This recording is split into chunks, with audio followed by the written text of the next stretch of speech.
Welcome to Open Comments with myself, Ash. And me, Oliver. And me, Irene. A show that opens the conversation onto career advice, career journeys, lifelong learning, and more.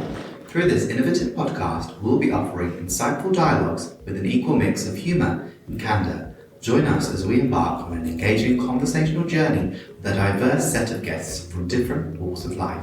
We hope you enjoy our show and look forward to bringing more topics into the fold for you through each episode. Let's dive in. With us today is Charlie Betz, who leads Forrester's Enterprise Architecture EA Priority, providing guidance to EA professionals worldwide on evolving a relevant, modern, and valuable architecture practice. He is deeply engaged in researching the transformation of the IT operating model, in particular the impact of Agile, DevOps, and product thinking. He leads the Forrester Enterprise Architecture Awards program, now in partnership with the Open Group. He has previously led Forrester's DevOps and now Enterprise Service Management coverage. Since 2010, Forrester has sponsored the leading industry awards for enterprise architecture. 2023 marked a milestone year as the Open Group became Forrester's official partner, confirming these awards as a leading forum for recognizing excellence in enterprise architecture. 29 leading organizations from around the world submitted their EA practices for assessment by a combined judging team of Forrester analysts and the Open Group member architects. In this talk, Charlie Betz will present key findings and themes from this year's awards and discuss what differentiated the winners. Come for a unique case-based overview and analysis from the cutting edge of architecture practice. Thank you, Charlie, for joining us for this episode at the Open Group Houston Summit on the Forrester Awards. My pleasure. So to start, please can you tell us about the presentation that you will be giving at this summit around the Forrester Awards? Absolutely. So, as Irene mentioned, the awards this year attracted 29 submissions, and that's around the world in the three major regions. Going by memory, we had 10 or so in the US, 5 in EMEA, and 14 in APAC. In the US, and it was the US, even though we need to expand it to Americas, but currently it is only US. If somebody from Brazil or Mexico had said, oh, no, I'm wrong, I'm incorrect. Back up, we had AT&T Mexico. So we had truly Americas. So that was the largest, to my knowledge, cohort since the awards started. And the highest we'd gotten before was, I think, 24. So we had a significant lift, I believe, because it wasn't just that the Open Group is contributing judges. It's also that the Open Group helped with publicity as well. And so I think we saw a clear benefit. The awards submissions are, I believe there was about 10 or 12 questions. You'd think I would know just like that, but it's a long form, and roughly a dozen questions or so that are based on the Forrester outcome-driven enterprise architecture model, which is a set of concerns and questions around how do you do architecture in the context of your enterprise.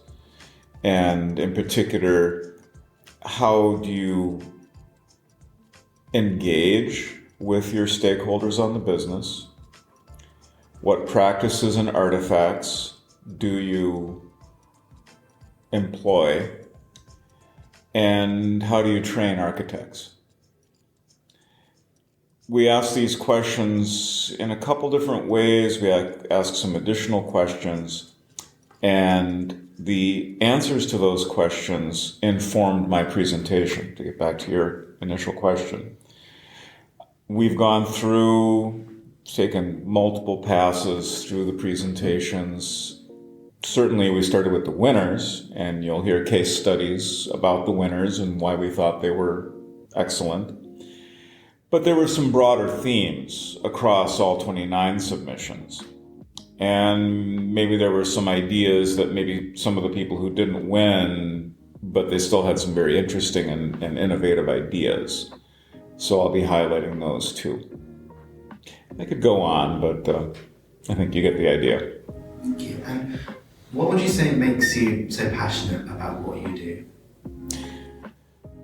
Well, I think it's always helpful to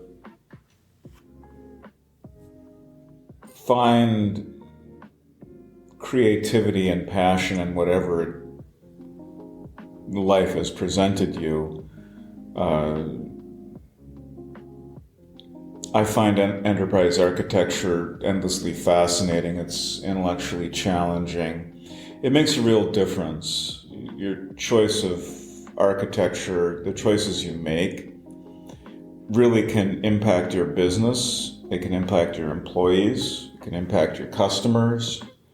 So there's a lot of leverage there. And that kind of leverage, like they said about Spider-Man, with great power comes great responsibility. So you want to take it seriously and, think very carefully about what all is implied. So what would you like the attendees to gain from this presentation here at the Houston Summit? Well, certainly I want to make sure we need to continually emphasize that enterprise architecture is an evergreen topic. I mean, to use the stock market as a metaphor, the stock goes up, the stock goes down. People are like, oh, enterprise architecture is the best thing ever. Oh, enterprise architecture, boo hiss. Does anybody do that anymore? And just for years, it's just been back and forth, kind of swinging back and forth between those two extremes. And you see over and over again that organizations spin up an architecture group and then they become disillusioned and they disband it until something bad happens, some big operational crisis emerges. And then as they're picking up the pieces, somebody says, well, if we hadn't gotten rid of the architecture group, maybe they would have prevented this from happening. So they spin up the architecture group again. So part of my mission is I think that this is very, very wasteful. Look, you're always going to have, in any big significant organization, you're always going to have an architecture capability, whether you call it that or not. And if you call it that, then you're able to hire architects. They don't, if you are allergic to the word architecture, then you've got these people who are doing architecture, but they're like, well, I can't call it architecture because everybody hates architects. But if you simply own it and you say, yeah, we've got architects, and sometimes they're right, sometimes they're wrong, but for the most part, we think they add value. And then you can hire other architects in, you can go to architecture conferences, you can get architecture training, you're part of a mainstream profession. And the bottom line is, the big organizations we talk to, I think it's like 65% have architecture of some kind. Smaller organizations, not so much, but I am mostly interested in the larger enterprises. That's where you need it. You don't need it in a company of 20.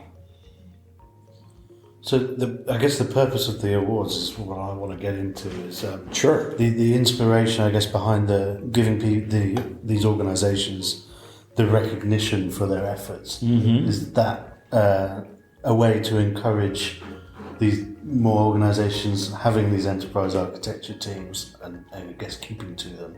Yeah, absolutely. I mean, the fact that a large enterprise wins an enterprise architecture award, and has achieved some level of industry recognition for excellence.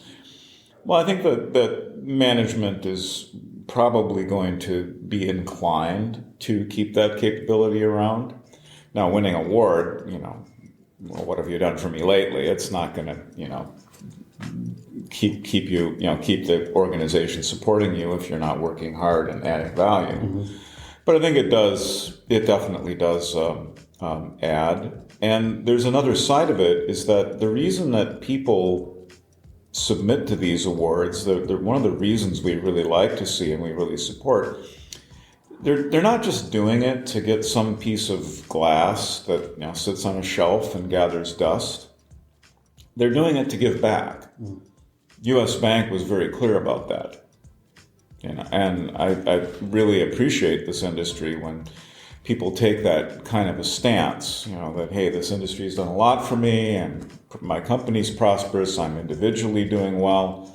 I think it's important to share. Yeah, sharing the case studies of how they are using it is, I guess, for the open group as well, works openly and collaboratively. So people being able to share their experiences and case studies is what you want to, I guess, grow the enterprise architecture. Exactly. Yeah. Exactly. So for those submissions who don't necessarily win an award, do you provide feedback on their submissions to them, or? If they want. In fact, I have a couple of those kinds of sessions coming up. We do not provide it without request. Everybody's busy if they aren't interested. But we make it clear that and they don't need to be customers of Forrester either. They will get a free half hour from me, and I will go through, what was good and what could be better in their submission. I should also be clear that cases are not publicized until unless the award winner wins. So you will see tomorrow a lot of sanitized cases and a lot of mentions of, we saw 12 mentions of product teams or some things like that, but not attributable, because the submissions are submitted under NDA, under non-disclosure agreement, because that way people are more willing to share very thoroughly, and we do get a lot of very interesting material that way. And then when they win, we work with the winner and their corporate communications team to pull out a mutually acceptable presentation of the case, so that they can go through and remove anything they think is too proprietary or competitive. But for the most part, when the corporate communications people start looking at these cases, their eyes start to glaze over a little bit, and they're like, this isn't really about banking. This isn't anything that's going to, and the thing is that everybody, when you're enterprise architects in a given industry vertical like banking, everybody knows what everybody else is doing anyways. But we have to, be respectful and make sure that we work closely with the designated communications professionals at each organization. I guess don't answer this if you can't tell me, but what were the key trends? I mean, you're going to talk about something tomorrow to do with the key trends, but what did you find in these applications that matched or showed you a direction that enterprise architecture is heading towards? Absolutely. No, I can share. That's not a problem. The question is whether I can remember what's on all of these slides I compiled, because my attention, I have the usual ADHD problem, but I have a couple things. So Agile, if you've heard of Agile, is definitely having its impact on the enterprise architecture profession. Now, some people would say, well, Agile means that we're not going to have architects anymore. Who needs architects when you've got Agile? But that's a bad misconception. The bottom line is that architecture adds a lot of value, and you need it. And if all you have is Agile teams doing whatever the heck they want, invoking, the justification of that we need autonomy, well, you're going to have one team. I'm going to go a little technical here. We're going to have one team using monitoring tool A, like New Relic. And the next team will say, oh, Dynatrace is the bomb. We're going to use Dynatrace. These are massive investments. And once you standardize on a monitoring tool, you really want every team to be using it.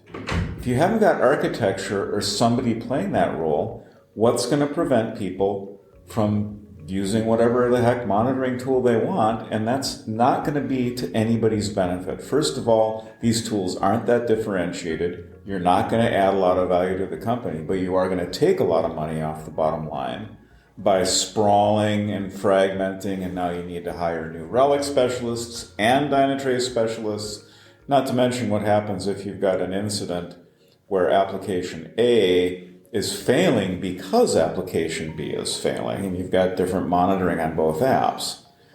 Sorry if I'm going a little technical, but the bottom line is that this idea that Agile negates architecture, people are starting to see that no, it can't. You have to have architecture even in an Agile world.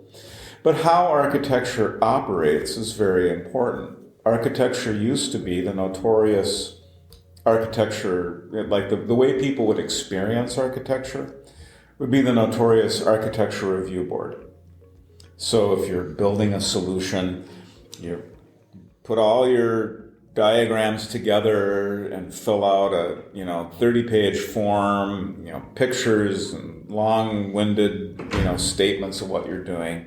You bundle it all up, you send it all off to the architecture review process.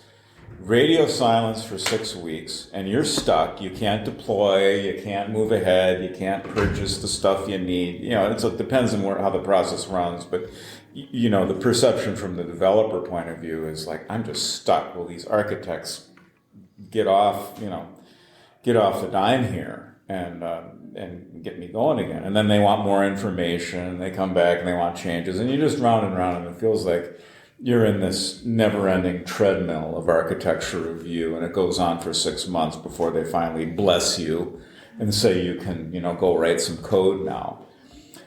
This is the kind of behavior that leads to architecture organizations getting disbanded. And so the big question in the industry is, we need architecture, but we don't want that kind of architecture. And so that's one of the things I'll talk about. There are more, but really that's one of the major ones. I know that's always been a topic of conversation within the Open Group Architecture Forum, specifically to do with, I guess, the TOGAF standard. Mm-hmm. There's always been some argument about Agile. Yep. So yeah, I've been in some of those arguments with people in the architecture forum. But Agile's not going away. No. I mean, the thing is that it makes actual sense for certain types of problems. You have to do something like Agile, especially when you're building an application that is solving problems that are unknown unknowns. You can develop a beautiful architecture and then find out within 2 weeks of starting to actually write code that the architecture is invalid because you are dealing with unknown unknowns. Famous old saying from a German military thinker, von Clausewitz, no battle plan survives contact with the enemy. An architecture design is essentially a battle plan. Now, if you know the problem you're solving, and you're building yet another bridge, and you generally know how bridges work, and yeah, they're slightly different depending on the terrain, but for the most part, you know bridges, right? Okay, an architecture plan is going to work for you. Mm-hmm. But to use a military analogy, when the mission actually is to take control of that bridge without destroying it, then you're in a very different world because you're up against a dynamic enemy. Mm-hmm. And you can, like as von Clausewitz said, you can plan all day, and ultimately you need to be adaptable and be able to adjust to information as it arises. And that's the essence of what Agile started to say, especially as we moved from using computers essentially just as filing cabinets. I'm sorry, I'll rabbit hole a little bit here, but something I think we always need to remember is that the first 50 years of computers were mostly just taking file cabinets, hundreds of feet of documents, and putting them on big disks. That was what it was. And that was the kind of thing where, you could architect stuff. You said, well, here's another X gigabytes of data that we're going to move from a filing system onto a computer. lather, rinse, repeat, over and over again. Insurance companies, banks, hospitals still aren't done yet. But then stuff like Amazon started to come along, and Facebook, and people started writing, hey, I can make, I'm not making money by digitizing documents. I am saving money because it's an efficiency play. But holy cow, look at what Amazon's doing. They're making money with the computer, and they're up against a lot of competitors. And so all of a sudden the business dynamics changed, and you needed to be able to build and change and pivot on a dime. And it's like, okay, we've got MySpace and Facebook, and they're now fighting with each other, and whoever was able to release code more quickly won multi-billion-dollar markets. And the architects sitting back and saying, wait, stop, you're not done with the architecture plan yet. I mean, the people who are like on the front lines at companies like MySpace and Facebook were just like, we don't have time for that. This other company's going to eat our lunch. You can take your diagrams and go away. Anyways, I've kind of rambled on. No, that was a good summary, and I guess for some of the audience that might not have as much knowledge, and especially for me as well, it was just nice to get more understanding there for you. So, yeah, I'm an amateur historian of computing and kind of where we've been. So after the submission process, how long does it typically take for you to find your winners from the presentations? So each submission was scored by 4 different judges on a rotating basis. And typically 2 weeks. And that was mostly a given judge can typically score a submission in about an hour. And I like that. I think that's about the amount of cognitive load we want to put on somebody. It's a pretty focused hour, but it's not like you're reading, War and Peace or something. And then people have, they have just different. Because everybody's doing it on their, kind of asynchronous. It's not like you got to get together. So pretty much in 2 weeks, maybe 3. And then it was done in 3 cohorts, Americas, EMEA, and then APAC. And so it takes, times 3 times 3, so it takes pretty much all summer. Okay. I thought it would take way longer than that, considering. No, we had a rubric. So we had a clear set of what every judge, and it was surprising because people, when you got the rubric, people just apply it, and actually we wound up with a lot of consistency in how things were scored, and that was kind of cool because we had people all over the world. We had people we had one of the judges in South Africa, a couple in England, several in the U.S. I forget where all else. Certainly one in China, Charlie Betz. One in Australia, Sam Higgins. So we had a real global reach. Cool. And can you tell us a little bit about the future of the Forrester Awards? So give us a little bit possibly a sneak peek into 2020. Yeah, absolutely. Absolutely. I'm super excited. I think one of my priorities next year is to work with all of the EA Tools vendors. Because the EA Tools vendors also know who their most effective customers are.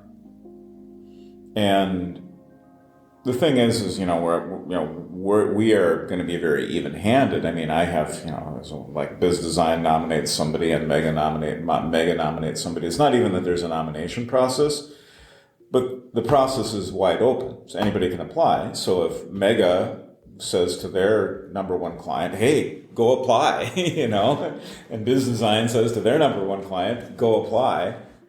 I have no concern about that, but last year I didn't go and have these conversations with Lean IX and Biz Design and all them. You better believe I'm going to have those conversations this year. And then if these EA Tools vendors, if one of their clients does win, it would be awfully nice if they might sponsor travel. But not that that's ever going to be a selection criteria. If you apply on your own and you win, you have to get there on your own. We don't pay for travel. So does that's my main plan for next year, is just to expand the scope and reach. That should, you would assume, mean more applications. More applications. I'd love to get the applications up to like 40. Yeah. Yeah. I think that's a reasonable goal. Yeah. And then this year I didn't have time. I started to strip the applications into raw text. They were a PDF file, and it was kind of a pain. And I'm good with regular expressions, but I'm good with the kind of text processing, but I just didn't have time. Next year, we're going to probably do an online survey, like a Qualtrics, and then we're going to use AI. Not for scoring, but we will use AI to identify common themes for the next year's readout of what we learned.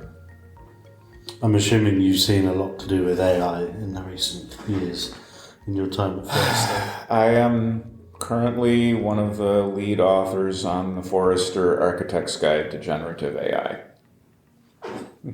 When do you expect that to be coming into fruition? That should be published. It needs to go to the production team by November 9th. Okay. So it should, and it's going to be fast tracked from there. So I actually think it's going to probably hit the presses by the middle of November, maybe earlier. There's a lot of interest in getting it done. And I have a background in data management, but I don't have a background in data science.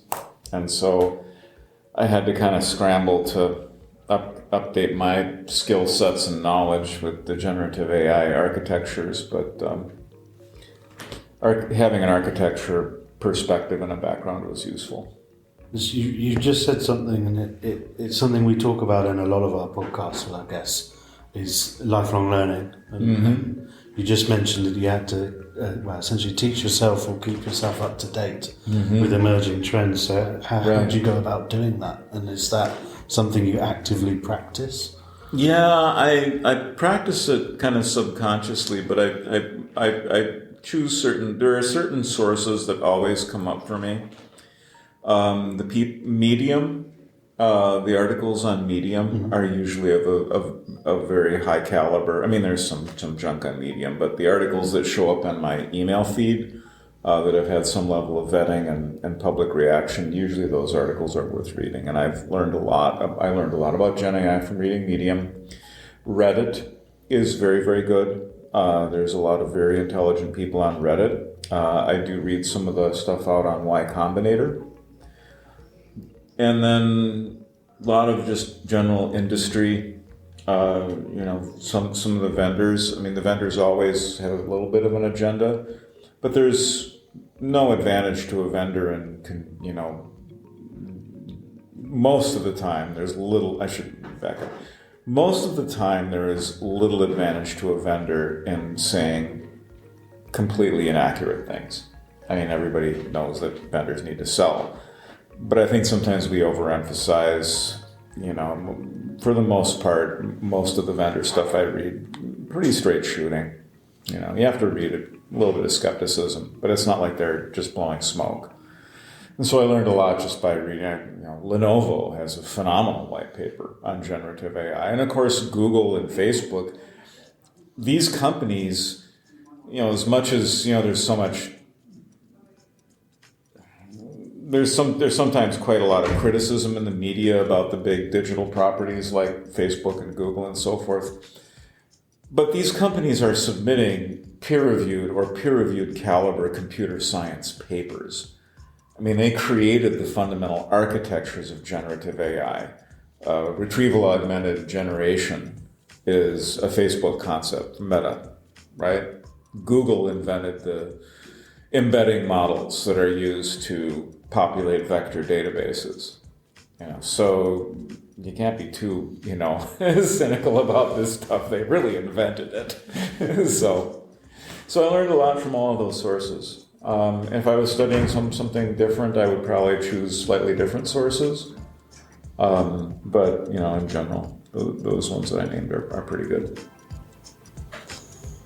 So lots of online sleuthing rather than Yeah, a lot of Taking people, classes. Yeah, educational backgrounds. You know, I don't tend to feel I have time to do classes, and when I go to a class, I just learn at a different speed from sometimes the other people in the class, and I just kind of want to. I really have always kind of learned on my own. I mean, sometimes a class, you really do need a class to get a whole structure in place. You know, I'm not gonna. You know, I taught classes for 8 years, so at college. So sometimes you need it. But for something like a really focused, applied topic, you know, I just would rather read on my own, I think. And then if I had time, I would be experimenting on my own computers, but I didn't have time. Really, I like to actually see stuff run and see how it works that way, but sometimes you just don't have time to do that. Thank you, Charlie, for joining our show today and for discussing not only the Forrester Awards but also your upcoming presentation at the User Summit about the Forrester Awards, and also just why you're so passionate about it, lifelong learning and more. And we wish you all the best for the presentation, and we hope to have you again on soon, hopefully. Yeah, love to be back. Thank you, and thanks for all our listeners who have been tuning in. And until next time, stay safe and happy listening. Thank you.